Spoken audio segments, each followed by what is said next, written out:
Hey, what's happening? Before we jump into the show, I wanted to see if you had any music on a hard drive. You have a band, you have a project, and you want to self-release your own music. Well, there's an easy way to do it. You can go to distrokid.com/VIP/hyphenate and go get your music up on all the streamers. You keep 100% of your royalties, and you can get 30% off by using this code. It's a great, easy way to get your music up on the streamers and share it with your fans, your friends, your family, your mom, your dog, everybody. Everyone wants to hear it. But go to distrokid.com/VIP/hyphenate, HYPHENATE, and send me the link. I want to hear it too. Send your mom the link. Send your dog the link. They all want to hear it too.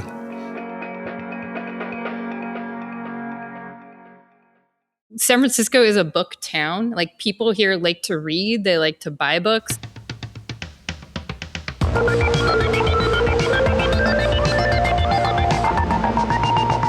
Welcome to Hyphenate with me, your host, Randy Randall. This is our show for Thursday, August 6th, 2026. What's up? Hope everybody is doing good. Today on the show, I have artist, publisher, all-around awesome community organizer, show organizer, Jessalyn Aaland.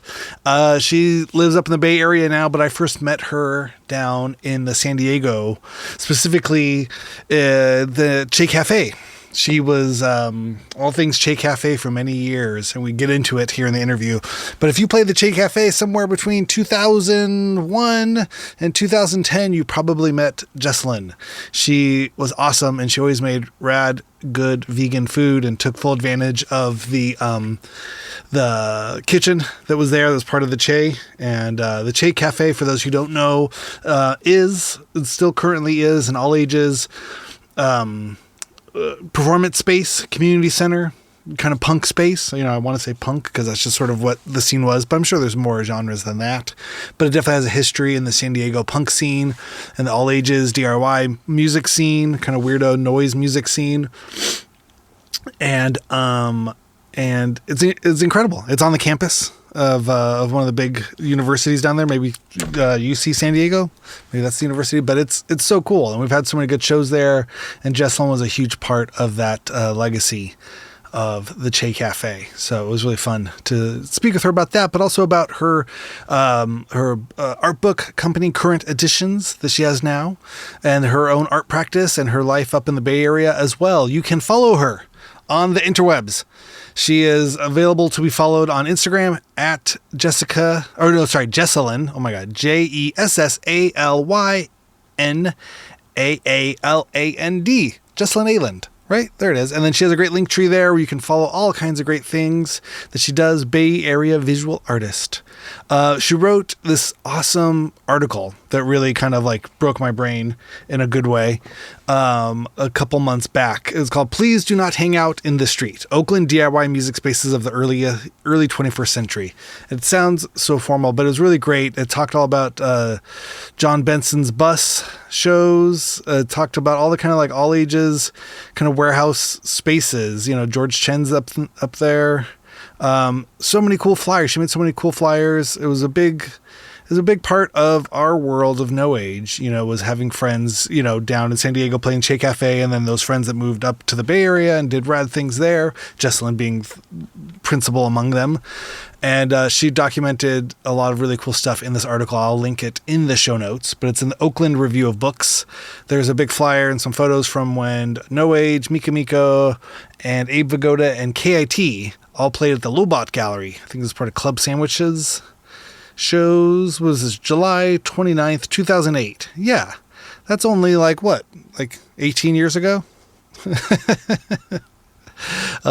so fun. I mean, these were, you know, feels just like yesterday looking at all these photos. It's a funny thing to think about how long ago in the past some of these things were. But it's very exciting. I think it's fun. It's fun to revisit these things, to touch the past, and then, you know, reflect on it, see how it is. Where is that part of you still in your life, in your world today? I'm into it. I'm stoked. I got to talk to Jessalyn for as long as I did. You can also follow her. Oh, I said follow her on Instagram. Check out the link tree. check out their Oakland Review of Books. You can also go to her website, JessalynAaland.com, that has all of her artwork there, zines, posters, original art, and then her publishing company that we talk a lot about here. That's what she was talking about in the beginning there of the episode, currenteditions.biz, B-I-Z. She makes awesome things and kind of in the art book world of things. There's stickers. She has a new book called God Only Knows, A Field Guide to California Vanity Plates, available for $20. What a steal. And it's all about California vanity license plates, you know. You're going to see, if you drive here in California, or I'm sure they have them in other places too, but you see somebody's license plate and it spells something out, some kind of code, and expressing, identity through your license plate. So cool. She's awesome. She puts out awesome things. She does awesome things. So I'm very happy to welcome her to the show. Welcome to the 4th year, everybody. This is it. This is the 4th season of Hyphenate. I'm stoked. Everyone's here listening to this, hanging out. Sorry, last week, I think, earlier this week, I had there was a miscalculation on the original Martin Wong halftime show that Aaron and I did. I got my audio peanut butter mixed up, but I think I fixed it. And then people said, no, it's still not fixed. And I went, no, it's still not fixed. So it's good to know. 3 years in, starting the 4th year, I can still get this thing as jumbled up as spaghetti as I can. So I'm having fun doing it. I hope you're having fun listening. I got more people coming up for this year. And write me. You can write me hyphenatehalftime@gmail.com. You can find me on the Instagram at Randy S. Randall. And let me know what you got going on. What do you think of these interviews I'm doing here? If you have friends who are on this thing, say, hey, that's my friend. I know them. Or if you got something good to tell me. I'm here. hyphenatehalftime@gmail.com, at Randy S. Randall. I am around. And thank you, Jessalyn, for coming on. Hope everybody has a good week and is enjoying this last bit of summer with the August run. I mean, the summer weather in LA, at least in LA, Southern California, sticks around till about, Thanksgiving now, but at least we can officially, LA's always been funny with weather, but we'll officially call summer over around that September run, right? Okay. Hope everybody's good. Getting back to school, back to work, back to everything that's back to be back into. All right, let's go. Jessalyn, here we go.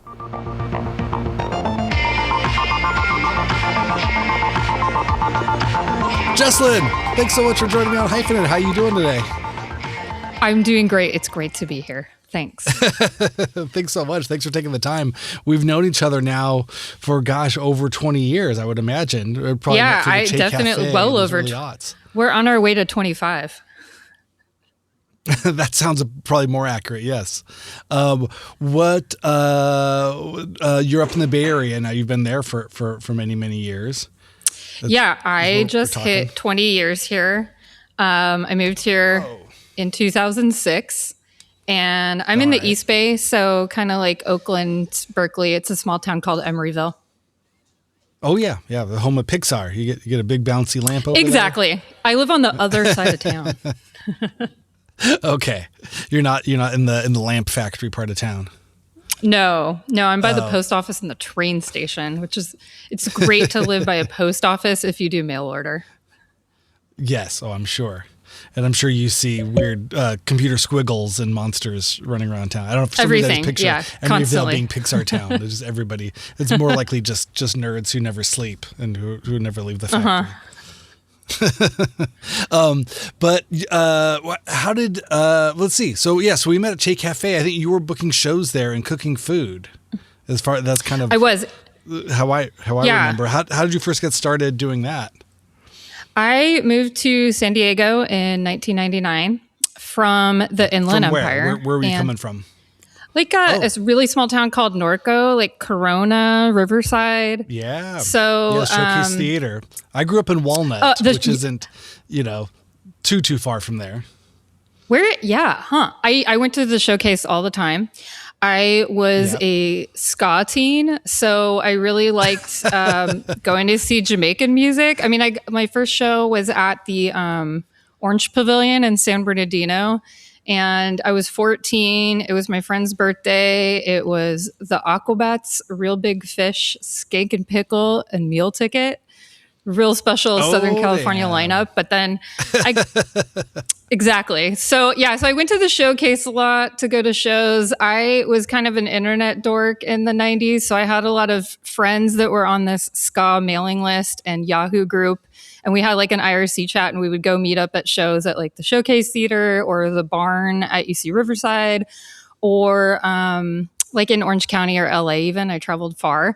So my friends were kind of all over Southern California. And then when I went to college, I grew up in the exurbs of LA. So I spent a lot of time going to LA as a teenager to go to shows, but like kind of like to go see like the Scotalites, or I interviewed, I had a zine as a teenager that I interviewed musicians. So I interviewed Toots from Hibbert from Toots and the Maytals at House of Blues on Sunset at like age 17. That's wild. And it would be like a mix of things like rockabilly shows, but I really didn't like living in the suburbs. So I was like, I'm going to move to a bigger city. So I moved to San Diego, and this was fall of 99. I went to UCSD. And then the first year on campus, you're kind of trying to figure things out. The Che has this really awesome like back to school event called, it's just like an all you can eat, but it's the disorientation party. So I definitely went to that because UCSD has this amazing cooperative culture. So collectively run, the Che is a collectively run venue run by students and non-students. It's a co-op. There's also a food co-op I later worked at for years, a general store co-op, a radical bookstore co-op. And it's kind of unique because, if there is a co-op, it's usually like a housing co-op, but these were all like student run and community run businesses. So I just thought they were cool. And I wasn't really exposed to much politics growing up. Like I was into cultural studies, which, is kind of Marxist in background, but I just I didn't go to a protest until I went to school. And so I was like, oh, this place seems cool. Left. I'll check it out. And then absolutely, I totally was. I actually almost got expelled under the Patriot Act. Oh my God. What? Yes. Hold on, I want to get to that though. I got propagandized. Yeah. Was this going to the Che and college experience, was this your first sort of co-op experience? Because I know from growing up in the Inland Empire, absolutely co-op, vegan yeah, my parents are Republicans. Heard of. There's yeah. I mean, I didn't have Thai food till I was in college. Like I didn't I was trying to be vegetarian, but even that was seen as a very like harmful, unhealthy thing. That it was better to go to McDonald's than to eat vegetables. It wasn't really like a it was a kind of wild I had the experience. Yeah. I had the standard American diet of not very healthy food growing up. I ate a lot of fast food. I had no idea of being vegetarian until I went, that was part of hanging out at the Che too, as you know. Like the Che is generally vegan. In like the food they serve and whatever. But yeah, I like hadn't been exposed to leftist ideas other than through cultural studies. I mean, I read a lot. I was like a kid that voraciously read alone by myself in my room at a very young age. So I was reading like Dick Hebdage subculture books that the librarian would recommend to me. And I was really into cultural theory as like a 17-year-old, but I didn't have a sense of politics. Like the ska scene is really cool. And there are some like connections to class and obviously race, but it's not as like politicized obviously as punk and DIY music. And I did occasionally go to punk shows at the Showcase, but it's just like the suburbs are different. So I had some understanding of politics, but yeah, my aunt was like a lobbyist for Orange County. It was like my family is like, it's kind of like California Republicans, like they're socially liberal, but they don't want to pay taxes, stuff like that. So it's like, I just hadn't been exposed to those. Yeah. Systematically and racist. I hadn't been exposed. Yeah. So then I was at UCSD and I was like, oh, these co-ops seem really cool. I got involved with the radio station. That's where I met my partner, Paul, who you know from formerly Business Lady. We met at the campus radio station because I went up to him and I was like, hey, you're in my art class. And then we became friends and like started like a kite flying club and just kind of did like wacky art student type things. So I got involved with the Che because in June of 99, the university was trying to shut it down, which was an ongoing, recurring battle. And there was like a sit-in or something at the Che. And I was like, wow, I've always wanted to get, always this whole school year, I've been really wanting to get involved, but this place is so cool. I had a friend, Tara Barnes, who who was also in Business Lady and Evangelista and a bunch of other bands. But she was in my philosophy class, and I was like, she is so cool. I just I would love to be her friend.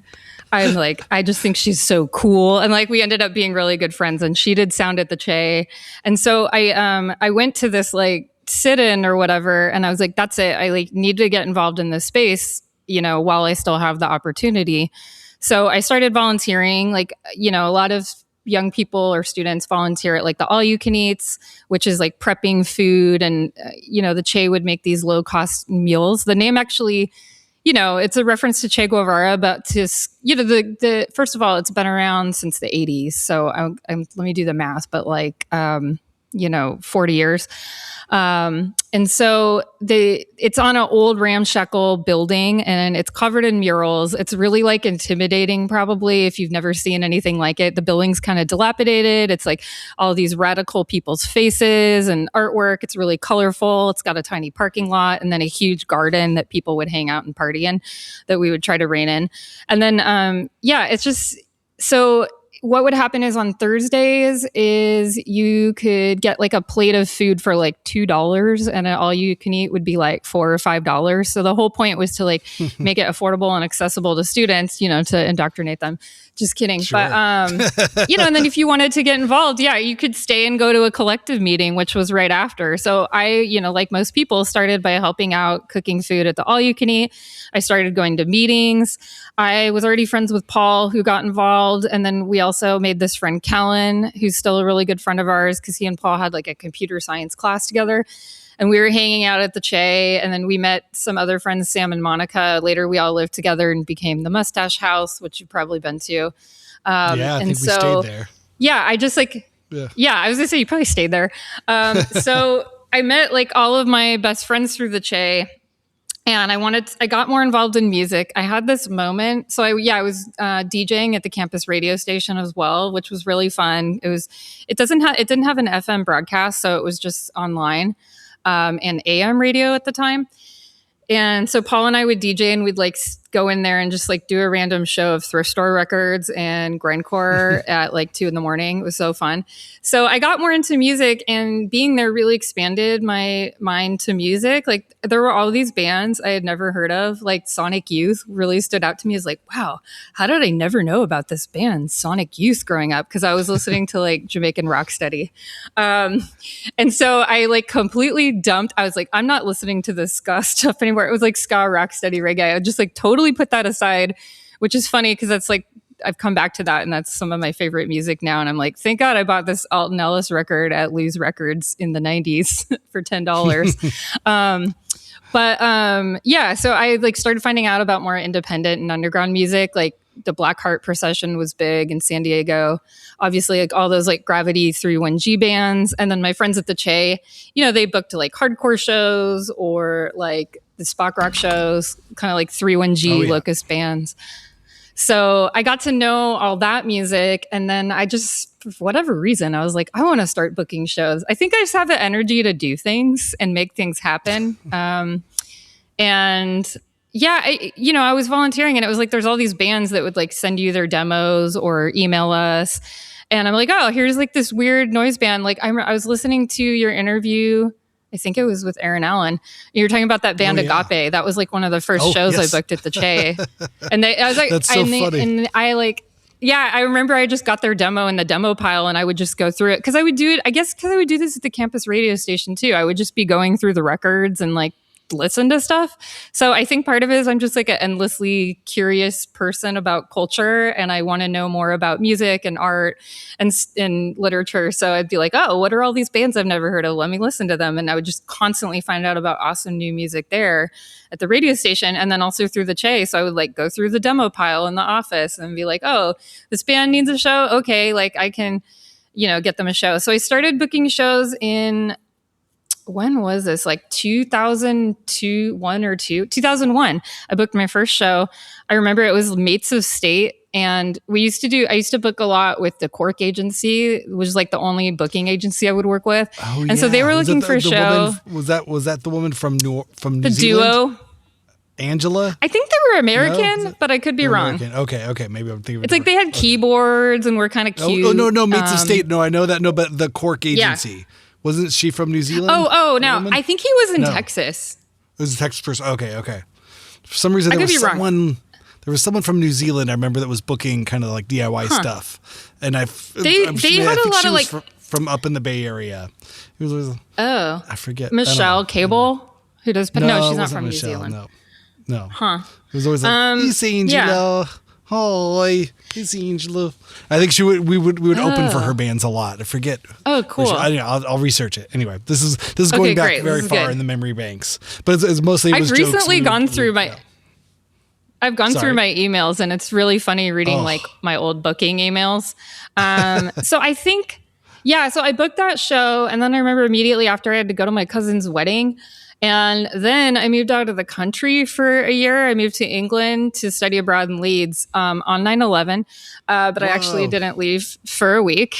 And I was still packing my stuff at my parents' house. I was like, shit, I got to get to LAX and get out of here. And then I stayed one more week. So actually I had the unique, or like just the kind of weird experience of being an American who was not in America immediately after 9/11 for like a year. So, that's wild. So sometimes people will be like, crazy. Oh, you remember like when that happened? I'll be like, no, I actually don't, because I lived in another country. And so when I came back to San Diego, everything was different. And then, I got involved in the Leeds underground music scene too. The great DIY scene, you've probably played the Brudenell Social Club. Oh yeah. Yep. My friends there had like a little show listing mag. Yeah. So I loved living there. I came back to San Diego and was like, I'm going to just like really do booking now. And it was like 2002. And I just started booking a lot of bands, and I would book multiple shows a week. I recently went through and compiled like what I think as many of the shows as I could find that I booked, but there were so many I booked I don't even remember, because I would just constantly be at the Che booking shows. And then I found out about like your bands, all the Smell bands. Our friends would go up to the Smell to play shows, like Business Lady, had all the friend bands. Like this must have been when you were in Wives, and like Abe Vigoda, Miko Miko, and Silver Daggers. Still a great band. Love them. Yeah. So I just started booking all the kind of weird bands, Foot Village. And then I got into doing, noise. Like part of it was I didn't move to San Diego until 2006, even though I was like, I'm not in school anymore. I don't need to live here. I want to move somewhere else. Like I had a lot of friends in the Bay Area, but I was like, if I move, who will book the show for the touring noise bands? Who's going to book the Nautical Almanac show? Yes. And then, eventually people stepped up and it happened. But it was really like, I felt this incredible weight, like, because I was down to book so many experimental bands. Like that band Occasional Detroit. I don't know if you remember them. But I don't know that name. They stayed at my house for a week. Such a crucial role. Oh my God. No, for a week. That's a classic tour. Yeah, bands were like staying at our house constantly. It was like them and a group of Germans I had booked a show for. And like Paul came, the Business Lady tour ended, and they all came back and were like, why do you have so many people staying at our house? Well, they needed a place to stay. Yeah. Exactly. We've been that band on the road too. We've stayed at people's house for a week when all the shows fell through. Oh yeah. We just didn't know had nowhere else to go. We're like, can we just crash? I mean, I've made lifelong friends because they stayed at my house. Yeah. That was just such a part of the community. But you were so crucial in that early aughts San Diego Che Cafe, scene. I mean, you really pulled it together, and you had this very kind of matriarchal sort of like, okay, there's gonna be food, this is the load in, this is how it all works. You seemed like one of the more organized people putting on shows, especially within that scene where the level of flakiness and kind of disorganization is par for the course, but you always had it so together, and it was always so fun. Like, all right, we're gonna go see Jessalyn in San Diego. And we always had great shows. It was always thank wild you fun. That's great to hear, because it was really fun. was a lot of work, but sure I it's so feel much it's really work. important to have good energy. And, we need food, right? It's like the band should have food. Oh my God. Oh, I'll tell you my favorite story about a band I made food for, Death Cab for Cutie. Okay. A member, not to be named, of that band, took a plate of food, threw it in the trash.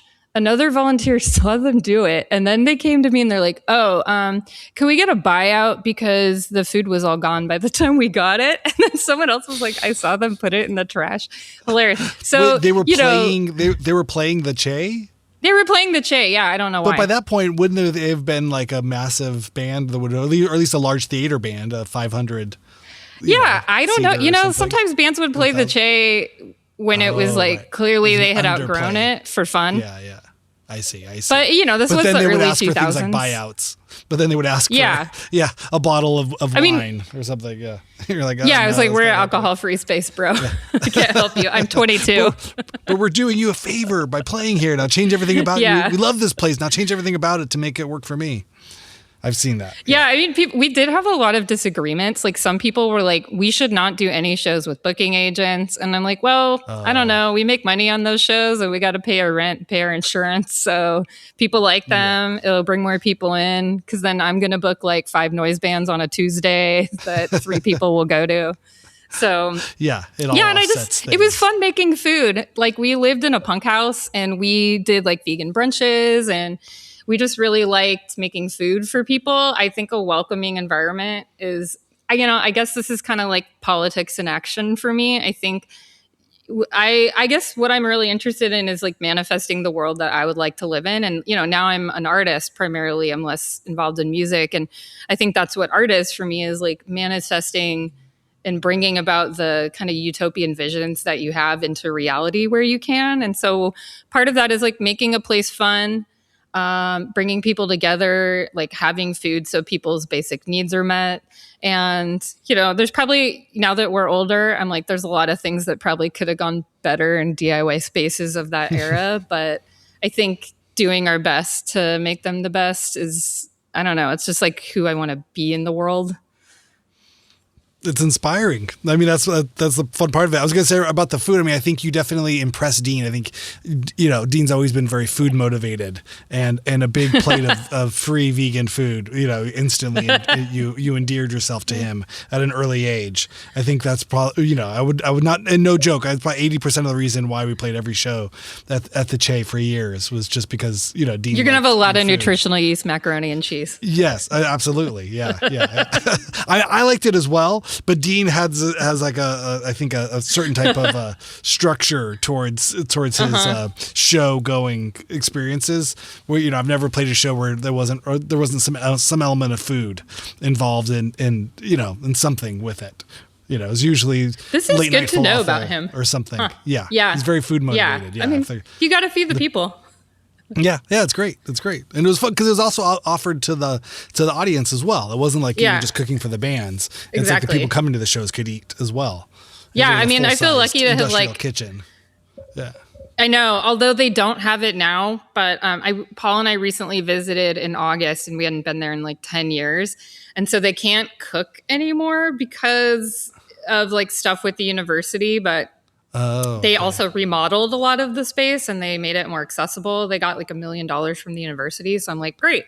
Seems like they're here to stay. It's a really important place for people. Like it completely changed who I am, like as a person. I completely owed to the Che and my ways of doing things. And just all the people I met, it's like I'm still, people like you. It's like I have this global community of friends and that's what DIY is and why it's awesome. It's like you can go to almost any place in the world and kind of like plug in to meet people, whether they're like friends of friends or whatever. So can sort of, you can smell it about the world. You can kind of know like, okay, this is my place. These are my people. You see the bumper stickers, you see the, there's little subtle signs that'll tell you I'm getting close to the right place. There's a bookstore, there's some kind of, free book, rack or something, you start to pick up the scent of where your people are. I know that feeling from touring and being all over. Yeah. And it's like, okay, wait, we're there's a vibe. This club. There's a corporate club here. We got booked in, but this place over here, like they could totally have a show. And you start to, and part of why I wanted to book shows too is because like I wanted to have an alternative. I started booking shows before I was 21. So there were like shows I couldn't go to. And it was like, you go to like the Casbah or Swami's or just like some random bar, but there weren't other places like that. And those spaces are so important for people of different ages to come together. So yeah, absolutely. And then I know before we move off of venues and the DIY culture stuff, because I want to talk more about art and more, about your practice up in the Bay Area. You recently curated, photos and videos of show spaces around the Bay Area. What was the context of that? I think I experienced it through social media, through Instagram. But tell me, I felt like there was a bigger context to it that I didn't get to dig into all the way. I wrote an essay for the Oakland Review of Books. They approached me last year and were like, hey, do you want to come up with some ideas? And so one of the ideas I had is that I wanted to write about DIY spaces and like, underground music spaces that were important in Oakland to me in like the main time I was active, like 2006 to 2016. And, this year marks the 10th anniversary of the Ghost Ship Fire, in which a lot of our lives were changed. It changed who I am. It changed the landscape of this place. And I feel like a lot of the discussion around that, understandably, is about Oakland DIY before then. It's subsumed by the fire. I also got evicted earlier that year. So 2016 was like a pretty dark year for me. But this time before, it was really fun and free. And I'm sure you experienced that when you came to play a show here. There's just like so many great warehouses. I moved to Oakland from San Francisco in 2008 because Paul and I really wanted to like find a cheap warehouse to live in, which is what we did. And it was really large, really expansive. I got to have like a art studio that was separate, whereas like we had just lived in like apartments or houses before. So I wanted to capture the fun of these places, that are like, I don't know. And just kind of, I don't want to lose the joy and the positive experiences that we had. I think we're still entitled to have those, even though this change happened because of this tragedy. I think it's important to retain, I think like joy is probably a big part of my life philosophy. And I think it's political. So finding ways, finding things that make you joyful, make you want to live and be a person. And that's how we become invested in humanity, is like, do we have satisfying lives with people? And so that era did that for me. It was just really fun. So when I moved to the Bay Area, I started a booking collective. So it was with a few other people, George Chen, Shannon Stewart, who started the Vera Project in Seattle, my friend Marissa, who had moved down from Olympia, a whole bunch of other people. My friend Brianna had shows in her kitchen in San Francisco. So we would book, our first show was at ATA. And I don't know if you guys played. Maybe Artist Television Access. We definitely played there with George. Yeah, George booked us there. I remember. I think that was one of the first No Age shows in. Yeah, I feel like the Bay Area. Yeah, probably it was either like you guys or Abe Vigoda or something, or might have been both. Yeah. Yeah, it could have been both. I'll have to look at the flyer. I made the flyer for it. It was like a crude drawing of a sandwich with like panda stickers and letraset I had gotten at the discount art supply store. So we used to book at shows all over. We would book at 21 grand. So basically I just a lot of the projects I do are archival in nature. I run a press where I make books that are archives based. And so I just really wanted to write about these spaces so we can remember them. And I also wanted to like just describe them. What did it look like? What did it feel like? What was the scenario when you went there? Like what feelings did you get? What are some memories? The space I lived in before I lived there, it had been empty 2 years, and it was called Grandma's House. And it was a very like notorious show venue where like Lightning Bolt played and it'd just be like tons of people everywhere. So yeah, I just kind of wanted to make a collection of the spaces that were most important to me. Huff and House, where Aaron Allen lived, and a whole bunch of other friends when I moved here. So it was like a 4,000 to 5,000 word essay of just writing about these places and what it was like. It was called "Please Do Not Hang Out in the Street," right? Is this? Yes, yeah, at the Oakland Review of Books. So it was just really fun to write this essay, and I've since been reconnected with a lot of people who I knew from that time or were around in that time who I didn't know, just like going to a bus show. It was just, I don't know, it was a really free time for me. I was in my mid to late 20s here, and maybe into my early 30s. And I don't know, I just felt like you could do anything and you would have friends that supported you. It was still cheap to live here relative to now. So it's like, even once I started teaching high school, I taught part-time.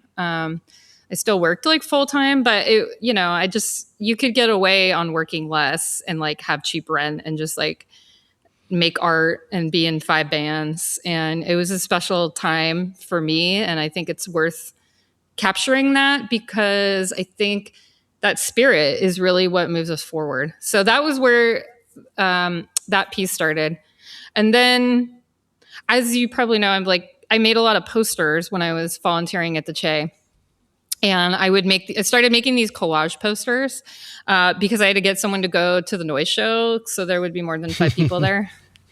And I just started using like archival materials, like old National Geographics I would get at the thrift store, wrapping paper. I would go to a lot of estate sales, stickers, because I collected stickers.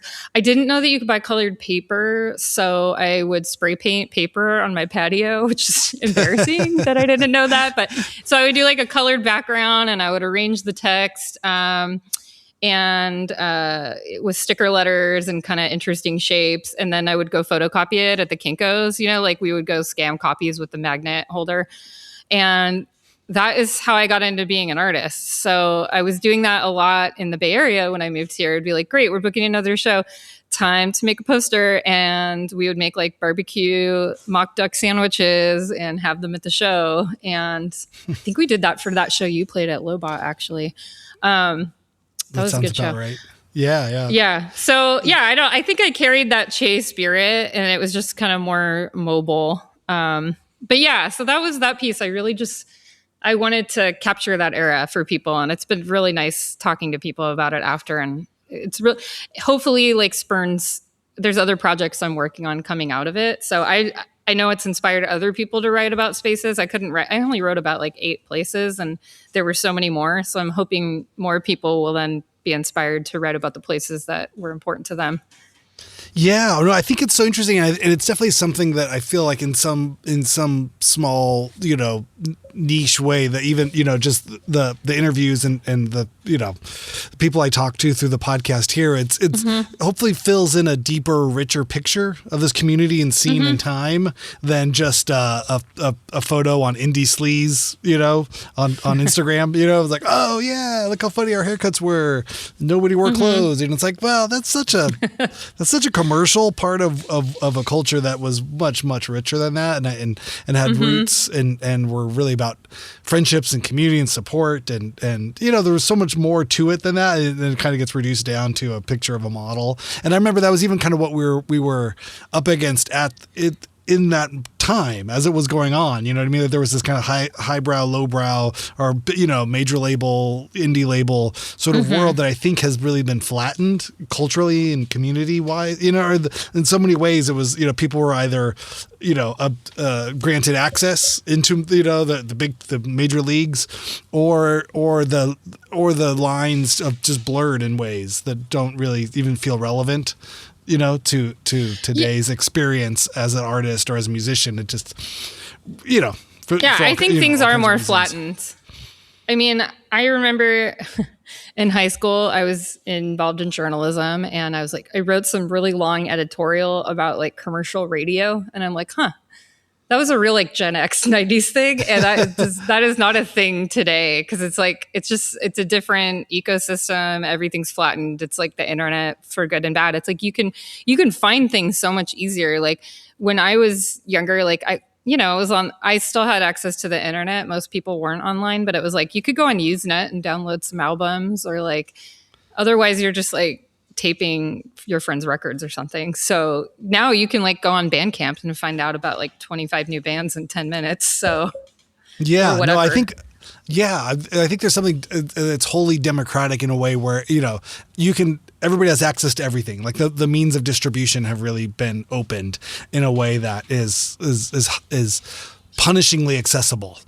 Where you could put your stuff on there, then you just wait and you watch and you agonize as nobody listens to anything you do. Nobody engages with your art. You can monitor it second by second as all of your hard work and labor is not streamed, to the point where it's like, oh God, okay, this is too you got to torturous. detach. Exactly right, but it's there. Yeah. I'm on the YouTube. I'm on the streamers. I'm in the same place that Taylor Swift is on. We live in the same exact website next to each other. However, our experiences are astronomically diametrically opposed and different, just like the music is presumably as well. So there's, but there's the access does not necessarily grant the acceptance or something, there's another there's another layer to it in the same sort of way that Instagram, it's the fact that we know the numbers of everybody. You can see the numbers. Now it becomes this data war or something, where you can kind of look at, it's like, oh, cool. Being a visual artist is really mired in that. Yeah, right. I'm like, oh, I love you. I love your art. I love what you do. And then you can see, wow, 500 people follow you, which I think in the terms of what we were doing in that DIY early aughts culture, 500 people was beyond that's imagination. amazing. Yeah, that'd be insane, right? I mean, we like really 500 people into your small band or whatever, right? Yeah, no, exactly. It's huge, but then again, now we live on this global marketplace of digital distribution. It's you can't help but feel like, oh well, gosh, I'm so embarrassed. Like it doesn't feel like enough. Whereas our community thrived in single digits, 3 people to 10 people. You got 10 people to a thing. It was like, wow. I definitely played some shows where like people were. Yeah. If there's like 10 people and you don't know them, you're like, wow, cool. Yeah. You could ride the high of that for weeks, until the next show. And you go, oh, wait, they didn't come back or someone different came or whatever it was. But, I think we lived in a very like small town, mom and pop store kind of way of things. And it was really fun. And the idea of success or anything really, or numbers really had nothing to do with any of that. And so to see it now in this kind of way where like everybody has access to everything, but you suffer in so many other ways, suffer through success or exposure without any kind of monetary recompense for that. Like, how do I have 5,000 streams a month and I see $0 kinds of feelings, where you're just like, none of it hurts too much to really it's live through as someone who's less involved with music now, because I'm more focused on visual art, it's like it seems really tough to be doing music now for all those reasons that you described. I'm like, I feel for all of you and my music friends that I was just like, ooh, it seems tough. There's a lot going on in that space. What's the visual art world like of this? I mean, is there an equivalency to this, or is it a completely different experience? Or it's like you make an art world. Yeah, it's kind of similar, but people are, I do a lot of art book fairs now. So Paul and I have a press, Current Editions, and we're publishing books. So, which is funny because that's all about being in the physical world. And then we do a lot of book fairs and it's about being in the physical world. So I actually really love that experience. It's like maybe that's why I like it. It's kind of like DIY show world of the past where it's like someone comes and they experience your creativity and your art directly in front of you in real time and will often give you feedback for better or worse on it. But it's a real-time interaction that can't be quantified on the internet. And, I don't know, like how I measure success is so different. It's like, no one's making any money. There's like no way to make money off art books. It's like most visual art, but especially art books. It's like we sell ours for like $10 to $20 mostly. So we're making a lot of things, but it's like the way I look at things are different. I'm like, oh, okay, we've like increased our print runs from like 250 to 500, or we are stocked in X store that we think is really cool, or like we've increased our wholesale stores, like the distribution part. And that's nice because that's something I have some control over. Part of it is like, it's real DIY energy. Actually, it's the same energy I use for things like booking shows, where it's like staying organized, keeping track of projects and what stage they're in, emailing people, and then being like, it's kind of like how you used to be in a band and people would email me and be like, hey, can I play a show at the Che? And now I'm like, hey, do you want to sell my book in your store? But there's the online sign too. Like, I think we just try to accept for what it is, but it's like, I spent 2 years working on a book recently, and it's like, I could put some photos of that book on Instagram and maybe 30 people will like it or something. And I cannot take that as a measure of anything. Like, you kind of have to divorce yourself from it, because it's all just algorithms, and it's like, no one wants to look at books on Instagram, but that's for a visual artist. That's the platform. And, you know, it's actually a healthy exercise in divorcing any ego from social media in some ways. Yeah. Well, and it really comes down to those things too. It's like, well, you don't own any of that. That is not a community supported space. It's run by a marketing platform that is built off the backs of people's, strange dopamine addicted, serotonin spiking kind of thing. There's some other kind of psychological experiment that really runs things much more than anything that we put into it or hope to get out of it. It's become this kind of like weird lab rat kind of scenario of screen addiction. You're just kind of like, okay, I guess here's my art. Like, is my art part of this world? Like, can be, but doesn't really get the numbers to really juice anybody. So we're not really. And it's like everything we make is so small in consideration, but I'm sure it's the same when you put out a new album. You're like, is anyone going to download it or order it? And it's the same thing. We made a new book. Will anyone order it? It's like, well, our online sales aren't that amazing. So it's just like, yeah, sure. So people will order it. That's cool. But like, I don't know. I feel like that's why I love doing book fairs. It's really like the energy of being at a show for me, where it's like, it's kind of like you're running a merch table. It's all your own stuff, but you don't have to play a show. You just hang out for like 2 to 4 days and talk to people. So if you don't like talking to people, it's terrible, but I do. So I have a great time.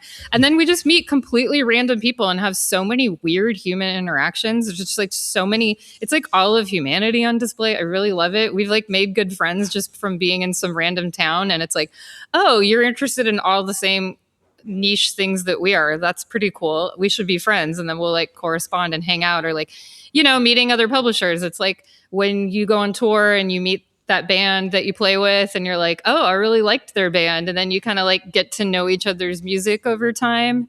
And I think that's why I'm so into making art books. I've made a lot of different kinds of art, coming off of making show posters. I translated that into just making collage. Part of why I moved to the Bay Area was like, I needed to stop booking shows and have that be my whole life. And I'm like, I want to be an artist. And, I love making objects, but I think for me, I'm not like a gallery artist, that's just not going to work for what I want to make.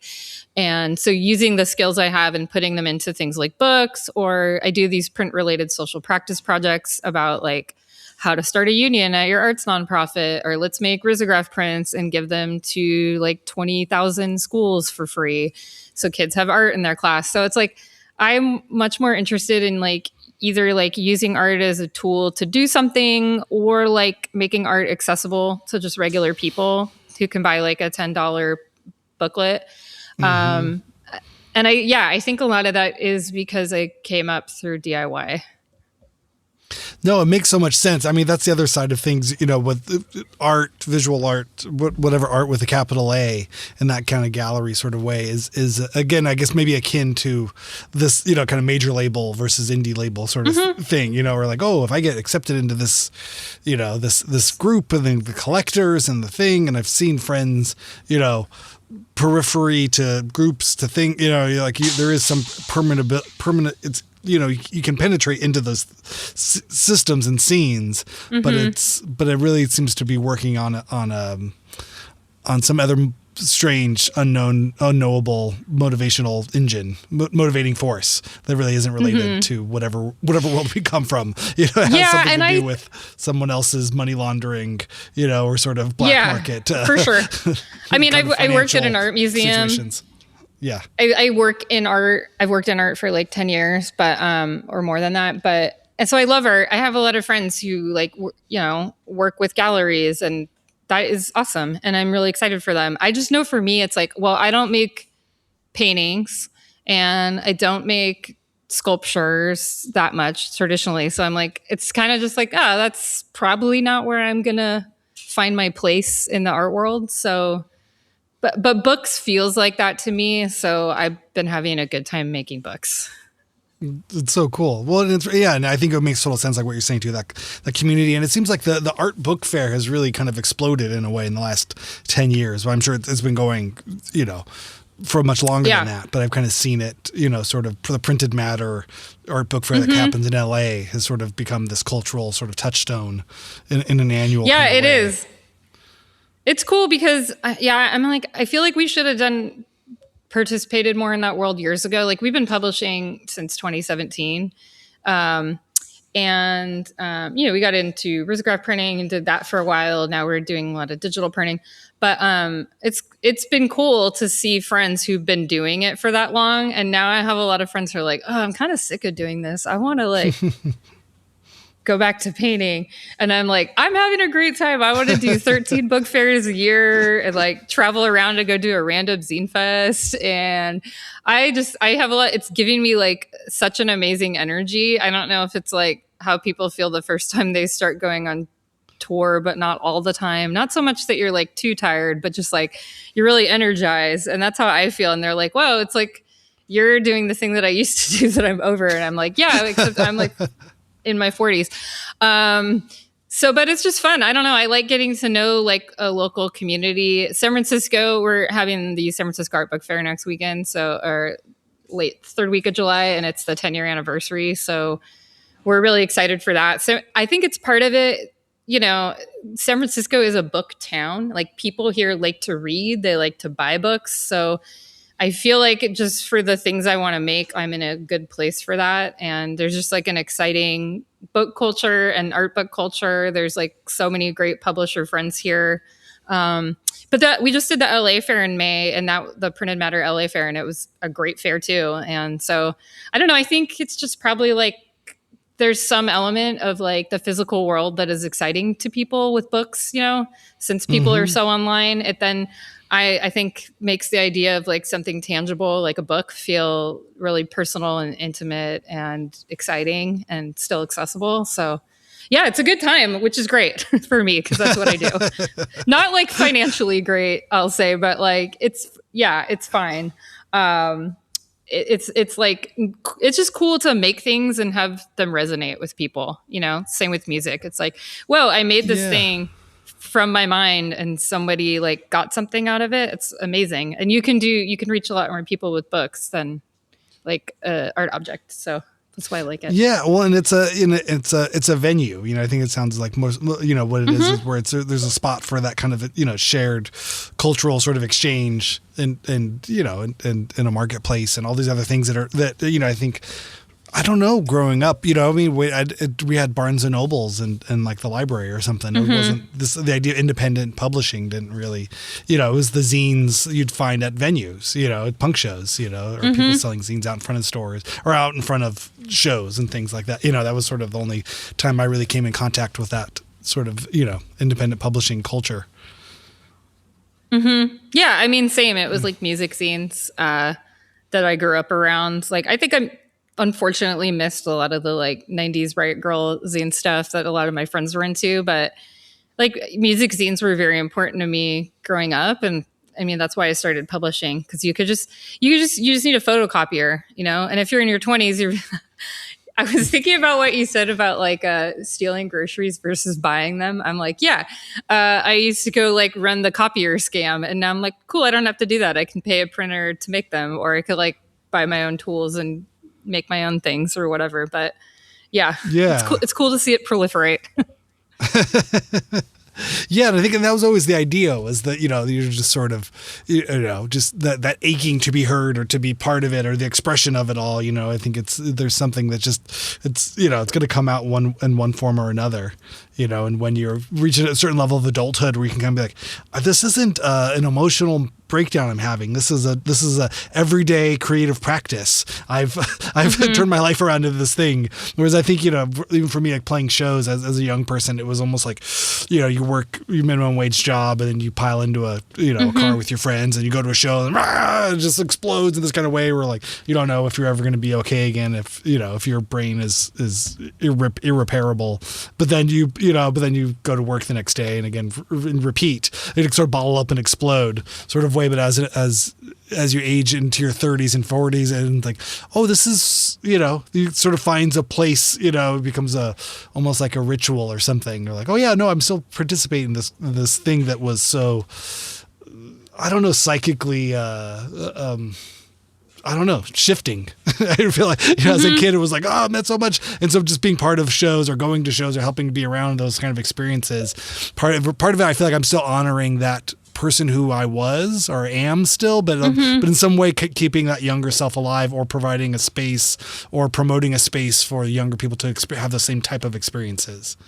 Does that? Yeah. And I think it's important for young people to be aware that if you want to do things, you could just do them, you know? Yeah. Like that is what DIY gave us, is like, you don't have to ask someone if you can do something. Like if you want to make a zine, you go make it. If you want to start a band, you just do it. Like, I think of how many bands I saw where it's like, oh, I just, we don't know how to play these instruments, or like, I just learned them and we're going to like switch halfway through and play different ones. And like, yeah, you could do that. You could just like go to the thrift store and buy some art materials and make some art or like some costumes or whatever you want to do and like make a play. It's just like that sense of like you don't need permission. It's inherent in your life and it's free. So I hope youth today get to experience that. Well, I think what's fun too is that, this conversation just has me reflecting on that kind of feeling of like, we get to be the oldies, the older people in a community and be weird, but do it in such a boring everyday kind of way that I think in some ways, I remember growing up and seeing people that were older than me, maybe people that were in their, 20s or 30s, but they still went to shows or they still made music or they still created weird stuff or ran all ages spaces or something. And it was just like, they just do this every day. Like this is so, it was aspirational, but inspirational. Like, and whoa. all this, yeah, or just like they just walk around being weird all the time. How do they do this? There's a world that they're living in that makes sense to them, which I always felt as a teenager and as a college student, even in my early 20s, it was like I didn't fit anywhere. That was always the feeling of like I don't fit in these different spaces. So when you see people who look so comfortable in their skin in a creative environment, it's like, what dimension do they live in where they get to just make cool art? Because again, I think it was also in an infancy of any creative practice. If your creation's number under 10, every one is a success or a failure or a strange thing that you don't know. But now you get into our elder millennial states of being, and I've written hundreds of songs, thousands of songs. Most of them aren't good, but no one sees those. But I can build a little frame around the ones I'm proud of and display those and live a life that evolves around creative things, but also just live in a world where like I don't have to talk about all the boring stuff. I get to highlight all the fun stuff that I do that I really like, and I'm going to talk about those and show those. I don't know, in that kind of way. I feel that's a lifelong quest to be free as a person. I mean, it is for me. That's kind of like my life philosophy is like, how can I try to achieve that while not at the expense of other people or living creatures or whatever. But I think that's remains my core life philosophy for the past 20 years. And I don't know. It's like, I don't have the same level of energy, obviously. I'm sure you experience that. But it is cool to get older and be like, wow, I made some really bad things. Like I made some really bad art or like not great music. It's fine. That's part of it. That's an inherent part of being a creative person is you have to make some things that suck and learn how to be okay with that and like experience rejection, dislike things you made 10 years later. And it's cool to do that. And like also to see your work age and then be like, oh, I see like how I got there when I was younger and why I made that. And here's like how it is in the world now. And I may or may not like that. Or even just like, works on paper I made 10 to 15 years ago, just like check in on them, see how they're doing, and like see how your work ages. And like an archival sense is kind of cool and helps me think about things differently. But yeah, I don't know. It's cool to be that age now and look back and not feel as insecure as you are when you're like 25. Oh my God. But I do remember I'd be like, whoa, that person's so cool when I was like 21. I'd be like, oh my God, they're so cool when they were like 26. And I'm they were like still a child. But I think socially that's just where you're at. You know what I mean? I think you live in every, sort of stage of our lives, we're expressing that, that sense of need that was so vital to that part of your life there. Like I needed friends, I needed a girlfriend or acceptance in some external way, because it wasn't going to happen internally. That was years and years down the road. And then at some point, then your social maturity can outgrow those sort of superficial friendships into things where, actually what I really need is a small core group of friends who understand my emotional needs and I can be there for them and they can be there for me and we reciprocate in this way. And I don't care what kind of shoes they have, where that was the most driving force of who I was friends with. And, from 19 to 25 was look at their shoes, look at their haircut. Oh my God, they must be the best person. I want to be just like them. I want those shoes. It's so fun. I remember that was a big talk that Dean and I had around signing to Drag City for our last 3 records. Was we kind of had the sense that we were getting older and weirder as a band, and as an expressive, as an art entity, and we were looking for that kind of way of like, where can we sort of land for a while, where we can get old and weird in public. That's cool. That's a good way to look at it. Yeah. And we started. I felt like Drag City was full of old weirdos, and we were like, okay, we can transition. You're accepted into the flock. Yeah. Yeah. From ambitious, loud, noisy young people into self-reflecting, noisy oldies. So that was kind of I think also that's another reason I like the art book world, because there's people of a lot of different ages, and it's I don't know. It's like there's a lot of room to do different things. There's like different pockets of it, but it's like I love it. I'll do like a zine fest and I'll like hang out with one of my publisher friends, and then I'll like meet who's in their 20s, and then I'll meet their parent and then be like, oh, your dad's actually closer to my age than you are. And it's just like, okay, cool. But we're all in the same space here. I kind of love it. Yeah. But it's kind of like, but then there's also people who are older than me that have been doing this for decades, and they started older too. And it's just like, I don't know. I think it's cool. Intergenerational spaces, I think, are really important. Which is another reason I like participating in music. But you have to find the place for yourself to be the most yourself. Like that's what life is, it's like, and as you said, it's like your needs are changing and we're always changing as people. And sometimes we grow apart from people. Sometimes we grow back towards them, but we're all different people. Like I know learning how to deal with grief, totally that reshaped me as a person.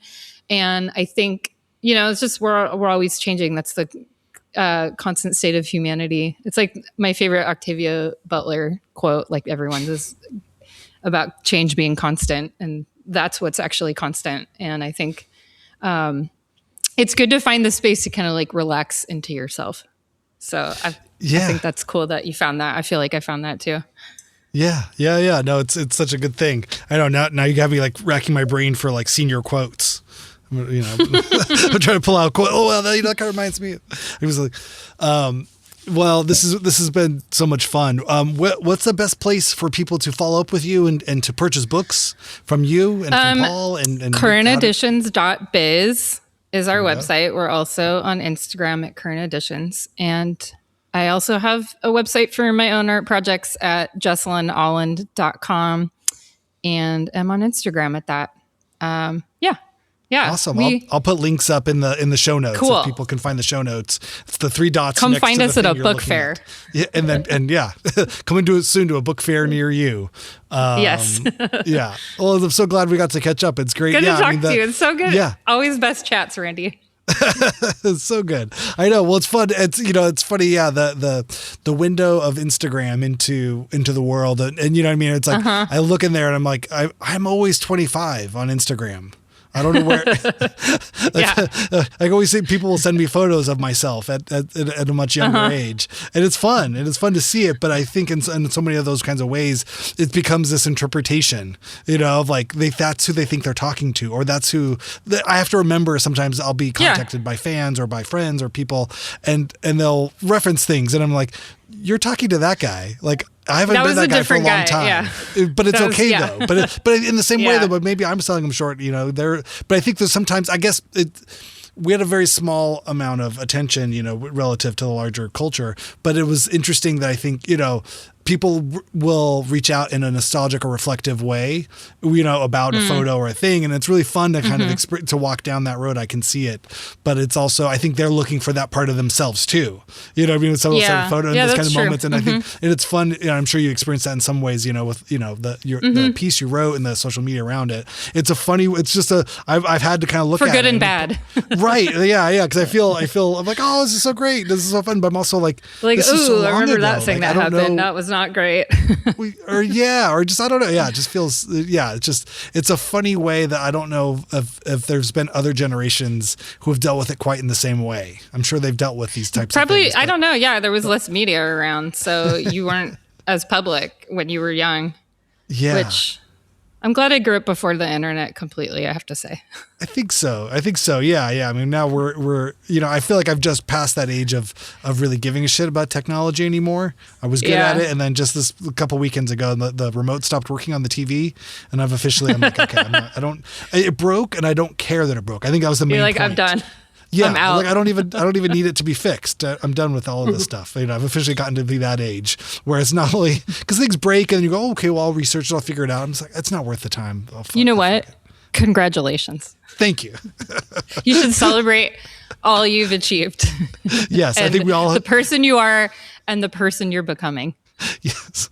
We all have that moment when we cross past that thing where something technology-minded breaks and you just don't care. Like, it doesn't even matter. If you just got to whatever. Celebrate that day. Whenever that day happens for everybody, we need to have a name for that. There has to be some kind of celebration.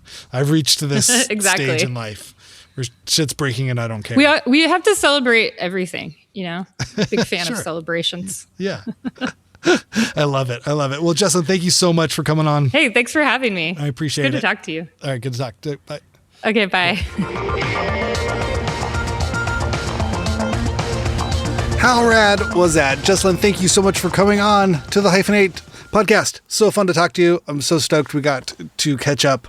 I'm looking at currenteditions.biz, and there is a poster of guerrilla attacks in the USA from 1965 to 1970. That is a lot of guerrilla attacks.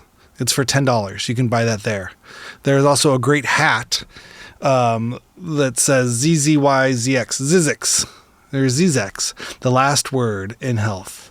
I don't know. It sounds fun. I know there's the exit for the Zizix exit on the way to Las Vegas. Maybe that is a reference to this.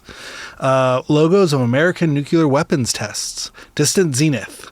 This sounds like a great book as well. So many good books. If this is up your alley, if you will need a poster of guerrilla attacks in the U.S. from 1965 to 1970, you should go there to currenteditions.biz. There's also a fantastic bumper sticker that says, "Keep honking. I am also honking. We can both be honking." For $6. This sounds like a lot of fun. I think you need this on your car. So go to currenteditions.biz to purchase these things. You can also follow Jessalyn on the Instagram at Jessalyn Aaland. She's got a great link tree there, links to all these great things that she does all the time. She has an awesome Oakland Review of Books.org link there. Please do not hang out in the street. This is, a reflection of Oakland's DIY music scene. The early 21st century. Let's get that correct. And then you can also go to JessalynAaland.com. But currenteditions.biz is my new favorite website. I'm enjoying everything they have for sale there. And go find them at an art book fair. Come on, you know you want to go to art book fair. You're gonna be there anyway. Go say hi to Jessalyn and tell them Hyphenate sent you. All right. Have a good weekend. Stay cool. Stay in the shade. Don't get sunburned. Okay. Bye.